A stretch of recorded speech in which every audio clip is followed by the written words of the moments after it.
One of the most confusing, difficult, and conflict-filled areas of divorce is maintenance. Maintenance is what we call alimony in New York. Yes, alimony is still a hotly contested issue when people are divorcing.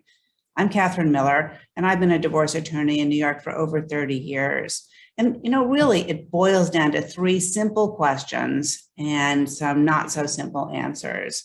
The first question when you're dealing with a maintenance situation is, should there be any?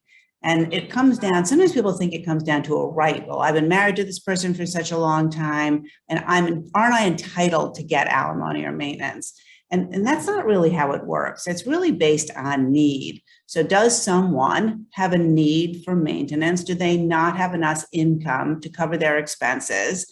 And does the other person have the ability to pay? This is something that needs to be balanced. And the answer is not always yes when it seems like it should be. And it's not always no when it seems like it should be that. Then once the answer is yes, the second question is how much? How much maintenance should there be? In New York, this is a very complicated question, but there is a formula that applies to income up to a certain amount. And then there are all kinds of factors that a court is instructed to apply having to do with essentially fairness above that cap. And then the third question is how long?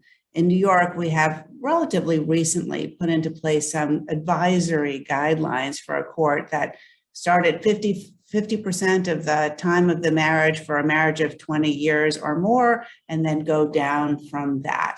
They're only advisory, and a court, and of course, people in negotiations with each other can go above or beyond that cap or those duration guidelines, but that's where courts will start, and that's often where we start in negotiations.